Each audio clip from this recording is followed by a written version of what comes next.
Ahora vamos a considerar la manera en que el pueblo de Israel salió de Egipto. Para dejar bien en claro que el éxodo judío es un cuadro simbólico del arrebatamiento de la Iglesia de Cristo, vamos a ver el pasaje de Éxodo capítulo 13, versículos 18 al 21. Dios, pues, hizo que el pueblo diera un rodeo por el camino del desierto, hacia el Mar Rojo, y en orden de batalla subieron los hijos de Israel de la tierra de Egipto. El término batalla en hebreo equivale aquí a estar alineados como un ejército. La traducción Biblia textual dice salieron quintados. Otras traducciones lo expresan de la siguiente manera: salieron en formación militar, alineados como un ejército, bien ordenados, en grupos de a 5, de a 50. La palabra que el hebreo utiliza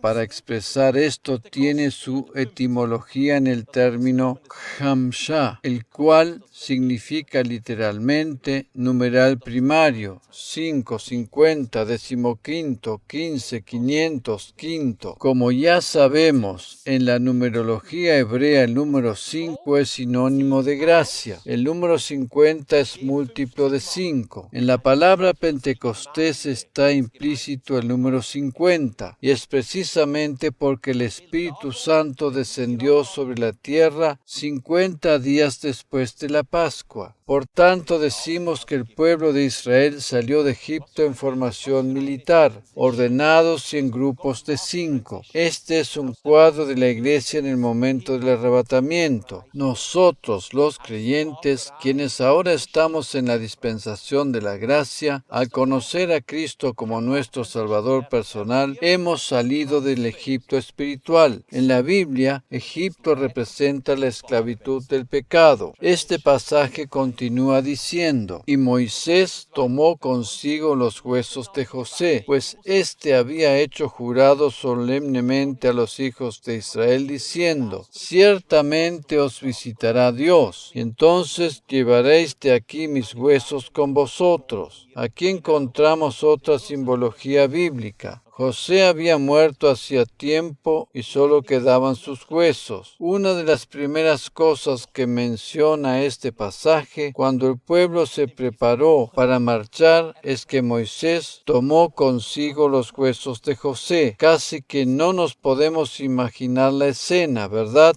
Sin embargo, esto tiene una connotación relativa al arrebatamiento de la Iglesia. En Primera de Tesalonicenses, capítulo 4, versículo 16, leemos, en la versión Reina Valera 1960, porque el Señor mismo, con voz de mando, con voz de arcángel y con trompeta de Dios, descenderá del cielo, y los muertos en Cristo resucitarán primero. José representa aquí a todos aquellos que han muerto como creyentes. Estos habrán de encontrarse con el Señor en el aire antes que nosotros. Repito, José representa aquí a todos aquellos que han muerto como creyentes. Estos habrán de encontrarse con el Señor en el aire antes que nosotros. El éxodo del pueblo de Israel de la esclavitud egipcia es un cuadro simbólico del arrebatamiento de la Iglesia. Amén. El Señor nos habla específicamente a nosotros por medio de estas simbologías. Dicho de otra manera, estas simbologías nos hablan de un acontecimiento que pronto habrá de hacerse realidad. El pasaje que estamos considerando sigue diciendo, en los versículos 20 y 21 en la versión Biblia de las Américas: y partieron de Sucot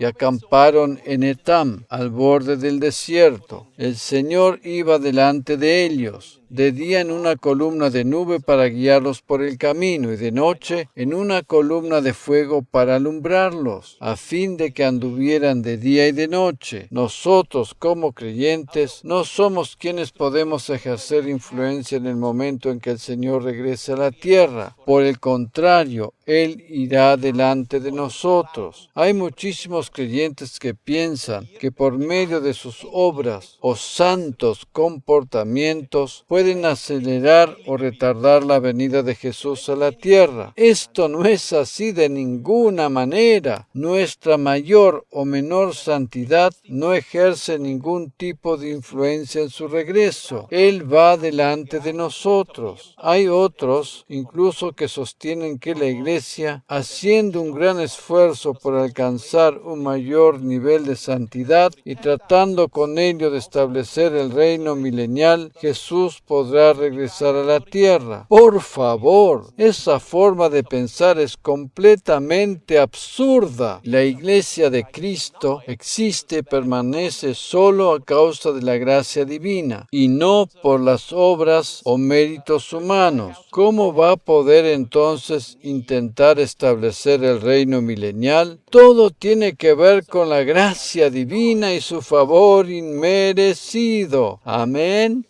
En este pasaje hemos visto algunos simbolismos que hay entre el éxodo judío de aquel entonces y lo que pronto habrá de tener lugar con el arrebatamiento de la Iglesia. Hemos visto que todos partieron hacia la tierra prometida. Ahora vamos a considerar la manera en que lo hicieron, y este es otro pasaje que corrobora lo que dice el libro de Santiago. En el Salmo 105, versículo 37, leemos en la versión Reina Valera 1960. Los sacó con plata y oro, y no hubo en sus tribus enfermo. Todos salieron con riquezas y ninguno de ellos estaba enfermo. ¿Cuál fue la razón de su fuerza física? Antes de salir, ellos habían participado del Cordero Pascual, lo cual es equivalente a la Santa Cena en el día de hoy. Cuando participamos conscientemente de la Santa Cena y no como un ritual eclesiástico, estamos recibiendo la obra completa de Cristo a nuestro favor, a saber, salvación para nuestras almas y sanidad para nuestro cuerpo. Estos son los derechos que nos corresponden como hijos de Dios. Deberíamos participar de la Santa Cena diariamente y no acordarnos de ella en el momento en que nos encontramos en el lecho de muerte. En realidad, sería muy bueno participar de ella cuando aún somos jóvenes, y los niños deberían participar de ella también. En sus elementos está representada nuestra salud. Los israelitas abandonaron Egipto con cuerpos sanos y fuertes y con riquezas. La Iglesia de Cristo no habrá de ser arrebatada en un estado de pobreza y miseria. Es más, el arrebatamiento no es un evento para salvarnos de la pobreza. Por el contrario, la Iglesia habrá de ser arrebatada en un estado glorioso. Los israelitas, antes de su salida de Egipto, demandaron riquezas. En Éxodo capítulo 12, versículos 35 y 36, leemos en la versión Biblia de las Américas: los hijos de Israel hicieron según las instrucciones de Moisés, pues pidieron a los egipcios objetos de plata, objetos de oro y ropa. Y el Señor hizo que el pueblo se ganara el favor de los egipcios, que les concedieron lo que pedían. Así despojaron a los egipcios. Dios mismo hizo que el pueblo se ganara el favor de los egipcios. La gracia divina es sinónimo de favor inmerecido. Es interesante la última frase de este pasaje, ¿verdad? El verbo despojar implica una acción bastante intensa. Los israelitas pidieron a los egipcios todo tipo de riqueza, y el verbo pedir es sinónimo de demandar. Se trata de una manera de solicitar las cosas con autoridad. Así es cuando le pedimos al Señor lo que Él nos ha prometido en su palabra. Estamos demandando con autoridad lo que nos pertenece. No se trata de una manera violenta o insolente de pedir, sino de la actitud de autoridad que nos otorga seguridad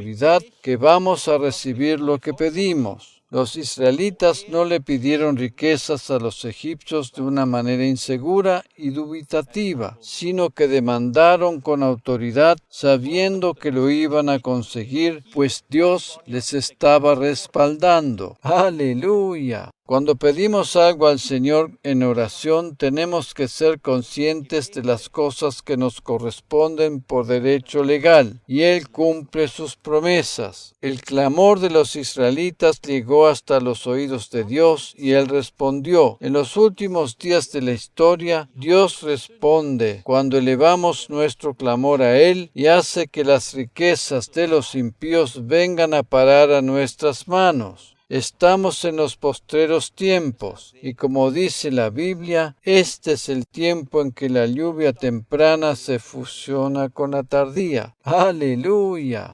El bienestar de la iglesia es una de las bendiciones de la lluvia tardía. ¡Aleluya! Nuestra parte en todo esto es confiar en Dios. Todos y cada uno de los pasajes que hemos considerado son realmente maravillosos. Dios es quien nos hace estas promesas y nosotros las demandamos por la fe. Naturalmente que debemos tomarlas con una actitud correcta y no utilizarlas para cometer locuras a nuestro gusto y gana. Dios es quien se habrá de encargar de efectuar la transferencia de las riquezas de los impíos a las manos de la Iglesia, y el Espíritu Santo, actuando en los creyentes, habrá de conceder sabiduría para utilizarlas correctamente en la extensión de su reino. De la misma manera habrá de ser con aquellos empresarios cristianos a quienes Dios les habrá de otorgar sabiduría para saber en qué ministerio deben invertir sus finanzas. Amén. Como vimos al principio, los ángeles son espíritus ministradores al servicio de los escogidos. En el pasaje de Santiago habíamos leído del jornal de los obreros y el clamor de los segadores. Por un lado están los obreros, y esto se refiere a nosotros como creyentes, y por otra parte están los segadores, quienes, según la simbología del Antiguo Testamento, son también los ángeles. En el libro de Ruth leemos que ella recogía las espigas que los segadores dejaban caer. Ella recibió mucho beneficio sin hacer demasiado esfuerzo. Solo tenía que juntar aquello que estaba preparado para ella, según la orden que Booz, el patrón, les había dado a sus empleados. Jesús, en el Evangelio de Mateo, menciona que los segadores son los ángeles. Ellos han sido enviados delante de nosotros para que preparen aquello que nosotros solo tenemos que juntar. Por eso dice la Biblia que los ángeles son espíritus ministradores al servicio de los herederos de la salvación. Alabado sea el Señor. Amén. Antes que llegue el momento del arrebatamiento, una enorme hora de favor y gracia habrá de venir sobre la Iglesia de Cristo. Personalmente creo que estamos al comienzo de esa ola de favor. Amén. Pues la revolución que está provocando el mensaje del Evangelio de la Gracia en el cuerpo de Cristo en todo el mundo recién está empezando a establecerse. ¿No es esto maravilloso? Esta promesa de bienestar ya le había sido dada a Abraham. En Génesis 15, 13 y 14 leemos: Y Dios dijo a Abraham: Ten por cierto que tus descendientes serán extranjeros en una tierra que no es suya, donde serán esclavizados y oprimidos 400 años. Esto hace referencia a la esclavitud egipcia, lo cual sucedió tal y como Dios lo había dicho. En ese periodo de 400 años los judíos fueron esclavizados y oprimidos por los egipcios, y muchos de ellos murieron a causa de los malos tratos recibidos. Mas yo también juzgaré a la nación a la cual servirán, y después saldrán de allí con grandes riquezas. Biblia de las Américas. Aquí encontramos la sexta confirmación del pasaje de Santiago. Recordemos que el éxodo egipcio representa simbólicamente el arrebatamiento nacimiento de la Iglesia, la cual habrá de ser levantada en un estado glorioso. El clamor de los jornaleros y segadores ha llegado a los oídos de Dios. Todas aquellas riquezas que no han fluido en el reino de Dios porque el pecador las ha retenido en sus manos, están próximas a ser liberadas. Saldrán de allí con grandes riquezas, dijo Dios. Amén. Ahora podemos entender por qué es que los judíos creen y esperan un futuro glorioso, porque eso es lo que experimentaron también en el pasado. Para ellos, este bienestar habrá de hacerse efectivo en el milenio, y para nosotros, antes del arrebatamiento. Abraham es nuestro padre en la fe y es el precursor del pacto de la gracia.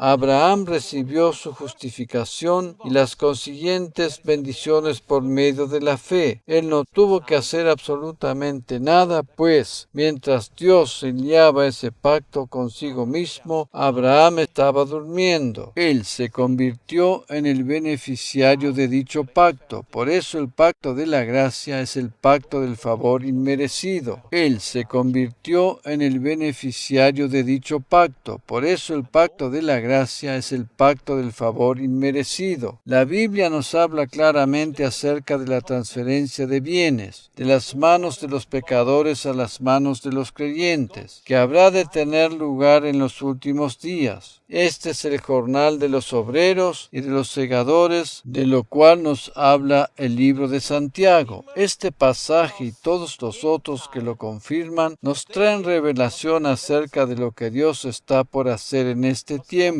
Dios actúa siempre de una manera diferente a lo que vemos en el mundo. Dicho de otra manera, lo que vemos que sucede en el mundo es exactamente lo opuesto a lo que Dios hace. Por ejemplo, cuando el sistema financiero del mundo entra en crisis, es porque Dios tiene algo preparado para revertirlo a nuestro favor. Lo único que puede hacer el diablo, el enemigo de Dios, es trabajar en contra. Cuando Jesús, el futuro Salvador del mundo, llegó al mundo como un pequeño bebé en la ciudad de Belén, el diablo, con el fin de eliminarlo, puso en el corazón de Herodes la idea de matar a todos los niños menores de 2 años. Mientras el mundo solo veía la matanza de los inocentes. En el pesebre reposaba el Salvador de la humanidad. Delante de los ojos del mundo solo había matanza y terror. Pero detrás de todo eso Dios tenía preparada la mayor bendición de la humanidad. Eso es siempre igual. Las cosas malas que vemos con nuestros ojos naturales que suceden en el mundo están indicándonos que Dios tiene un plan maravilloso, completamente opuesto, ya preparado y próximo a entrar en vigor. Mientras los niños inocentes morían a causa de la locura de Herodes, el Salvador de la humanidad yacía en el pesebre. La muerte de aquellos inocentes no tenía nada que ver con Dios, sino a causa de mentes humanas perversas que dieron lugar a los pensamientos satánicos. La muerte no viene de parte de Dios, por el contrario, Él es el autor de la vida. Las cosas malas no provienen de Dios, sino de mentes humanas distorsionadas que se entregan a los deseos perversos de Satanás. Las cosas malas que suceden en el mundo y que vemos con nuestros ojos naturales son